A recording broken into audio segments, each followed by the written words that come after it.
Hello everyone! Kabayan Amor.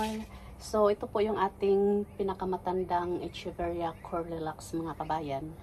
So, sa other state pa ito. And then, maraming beses na ito nagpa-flowers, yung pinakamalaking flowers guys.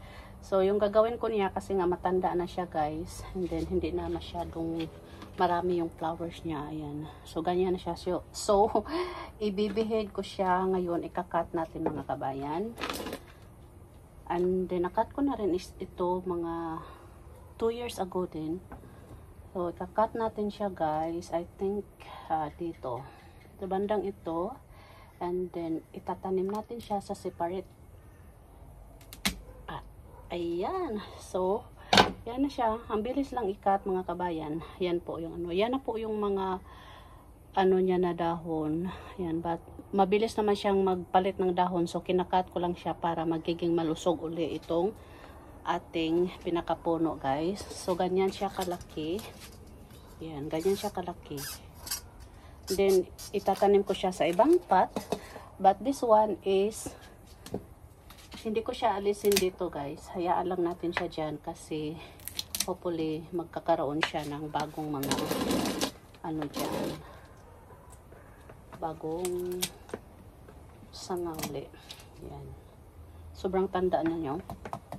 Ayan. So may mga tumutubo dito na mga purple delights. Yung mga dahon-dahon na pinapatong ko lang dito. So ayan. Hayaan natin siya. And then this one is hahanap tayo ng pot na pwede nating pagtamnan sa kanya. Sobrang laki. So dalawa po yung kakat i-bibihid ko ngayon mga kabayan.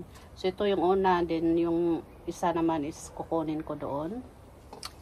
So itatanim muna natin ito. Ayan. Hanap tayo ng pot. I think this pot is ayan. Igaganyan natin siya. So, papatong lang natin siya dyan sa top. Mamaya, pag nalagyan na natin siya ng potting mix.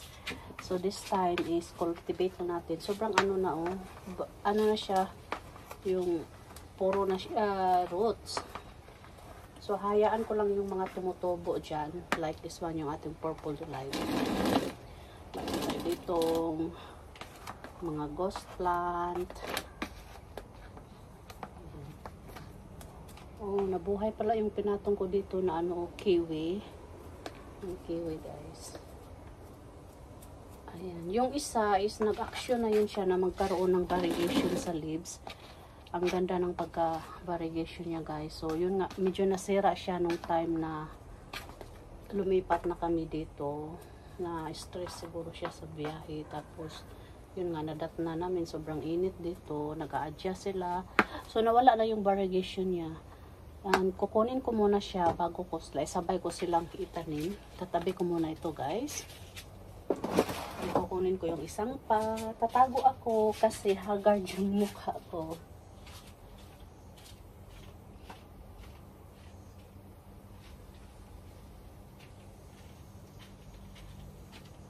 So ito yung isa, which is yung pink naman yung ano nito.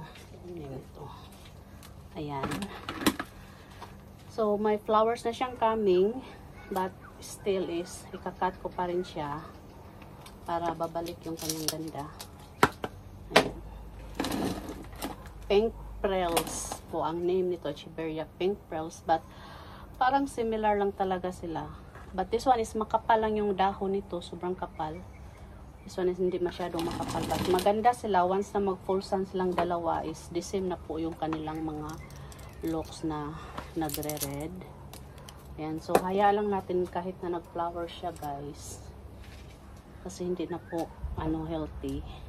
So, yan po yung mangyayari. So, here natin siya ikat, mga kabayan. Sa may baywang. Parang may baywang kasi siya, eh. Ayan. Ayan. O, diba? From here, mataba, going up, pumapayat siya guys. And dito po yung resulta ng sunburn. Ayan. Sunburn niya guys. Nung wala pang garden or yung greenhouse kasi nagpasadya talaga ako magpagawa ng greenhouse. kasi sa sobrang init dito. So yan po yung flowers niya na coming, but kinat ko pa rin siya kahit may paparating siya na flowers kasi hindi naman maganda yung flowers niya, pumapayat siya guys. So ganon din yung gagawin ko dito, hahayaan ko siya para tutubo siya uli. So yan po yung ating dalawang beheading for today. And then marami na tayong mga propagation guys. And may isa kasi dito na sumingit, yung ating billionaire or yung ating palida guys. Kinat ko rin yun. So bubunutin ko sana, but may nakita ako na yung bagong sibol na sanga. So hindi ko siya paalisin ng tuluyan. So ayan, and then yung itatabi natin ito pansamantala hanggang sa makitaan na natin siya ng bagong puno. Ayan. So here, nakikita yun yung mga pots natin guys.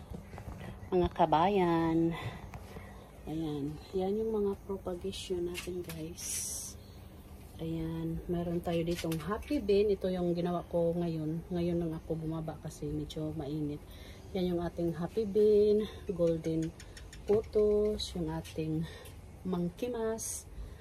Yung ating philodendron, silver sword, and then doon mayroon tayong watermelon, mayroon tayo ditong tricolor na peperomia genie or guinea. Yun yung ating mga allusion guys, and yung bago nating propagation ng ating mga peace lily. Ayan. So yung mga hanging natin dito, ayan yung ating mga, so ito yung ating hanging na pinopropagate ng ating pink allusion guys. And there yung ating mga string of banana hearts. Yan po yung ating loob ng ating garden shade. Then doon sa labas is yan na po yung ating greenhouse. Yan. So wala tayong masyadong mga house plant dyan kasi more on succulents and cactus ang nandyan. So yung ating mga house plant is nandoon sa sunroom at saka nandoon sa ating entertainment area. So ayan, propagation din dito guys.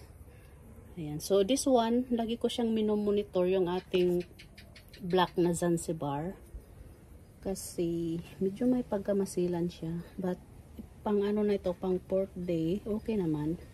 Then meron pa tayo dito sa baba. So yan lang po yung ating vlog. Thanks everyone.